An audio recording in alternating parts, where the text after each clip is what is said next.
Losing weight, weight control and being the ideal weight. This is what this video is about. In 1976 I went to Camp America, worked on a summer camp. And on the bus from New York City I was sitting next to this woman who was going to be a counsellor nurse, and she said to me, "We're going to an obese camp."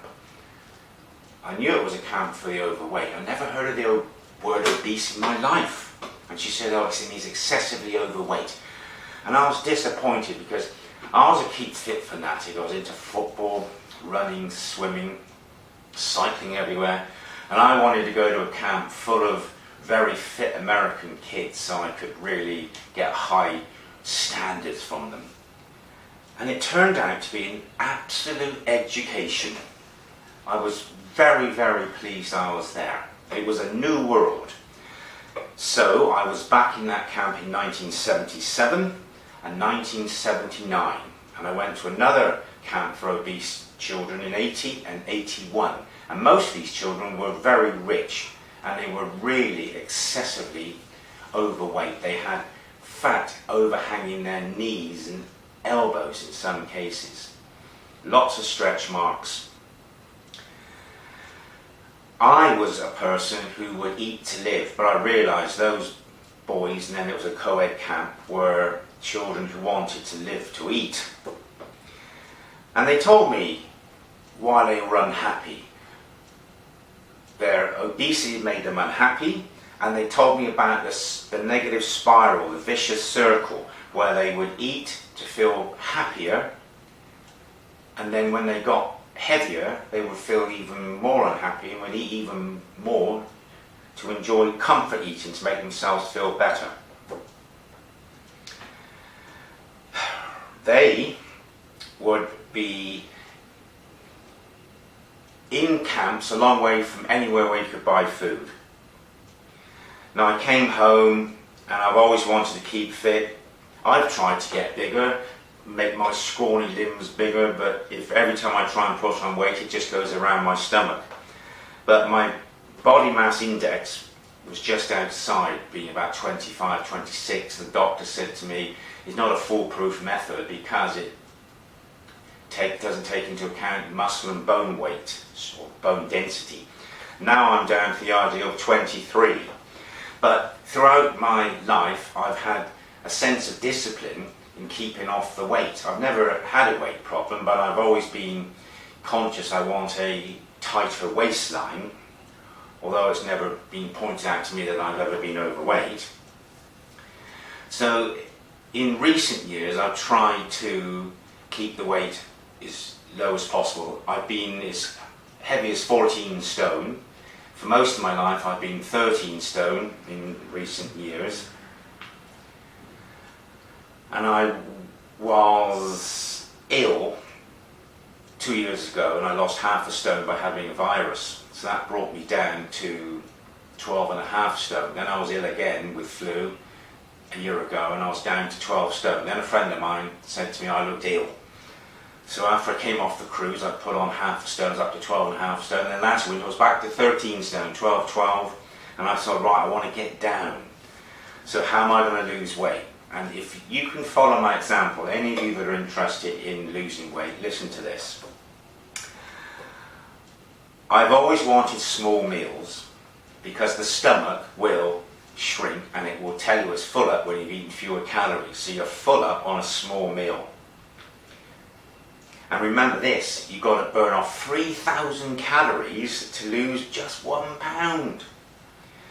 And what happens here, you overestimate the value of exercise and you underestimate the calories that you'll burn off through exercise.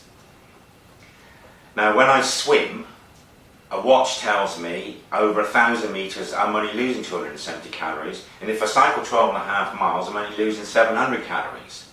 Now that 900 calories, 1,000 calories may be equal to what people drink 4 pints of beer.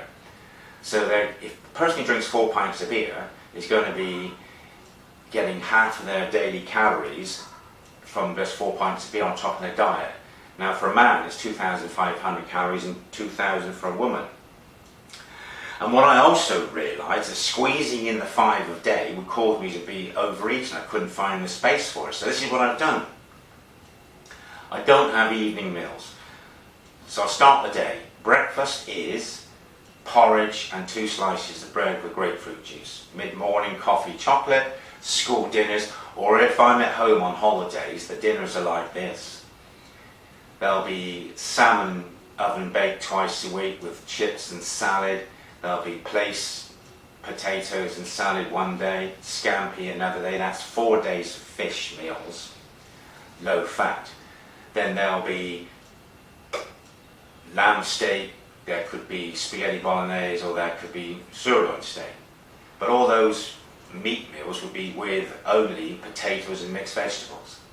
I might have half a tin of rice pudding or semolina, not a whole tin like I used to a couple of years ago. Now, calories burn faster during the day, so I never eat at night. My tea comprises now of cereal, because I don't have cereal for breakfast, I have porridge and I like cereal, so what's wrong with having cereal for tea? Then I'll have a banana with a cereal. Or if I don't have a cereal, it'll be a banana and an apple and a yogurt. And that is the tea, that combination of, say, 3 pieces of fruit, apple, banana and a pear. So I get the 5 a day in. And I can only get the 5 a day in if I don't have sandwiches for tea, or pizza or pasties for tea. So I try and eat the bare minimum, which also saves money, because one way of keeping the weight off is to have the mental outlook is I hate the idea of carrying fat on my body and putting excessive force and strain on the knees. People can have knee operations because they're too heavy. So if you hate the idea of fat, you'll then start to dislike the concept of eating too much food. Now, I have a target of weighing between 12 stone and 12 stone 4. And I weigh myself 3 times a week. I'm not one of these people that I've got to eat, because if I do that I feel utterly guilty, and if I did have a big meal one day, I'd make sure next day I was going to be active. Now, I'm 63 in 2 months' time, and I don't want to be putting on weight, because when you get older, the metabolism slows down, so your calories are lost slower. If you don't want to do lots and lots of exercise, for example, I swim and cycle only and do a bit of running, you've got to stay active otherwise. For example, I've just washed the car this morning. I have taken it to car washes, but they don't do such a good job as washing it yourself. So you can stretch and bend and burn calories cleaning the car, you can cut the lawns, you can walk everywhere, and I do a lot of cycling around Burnham-on-Sea. I don't go out in the car just for half a mile to get to the swimming pool, I cycle everywhere. So you've got to try and keep active. And I never would dream of paying a pizza company to bring me a pizza delivery service in the evenings. And I don't drink alcohol. If you are prepared to go to bed slightly hungry every night that I do, and I don't wake up hungry, and you're conscious and you're disciplined of what you eat, and you really start to hate the idea of carrying fat, you'll get rid of it, because food, excessive food, is an absolute enemy to health and body weight.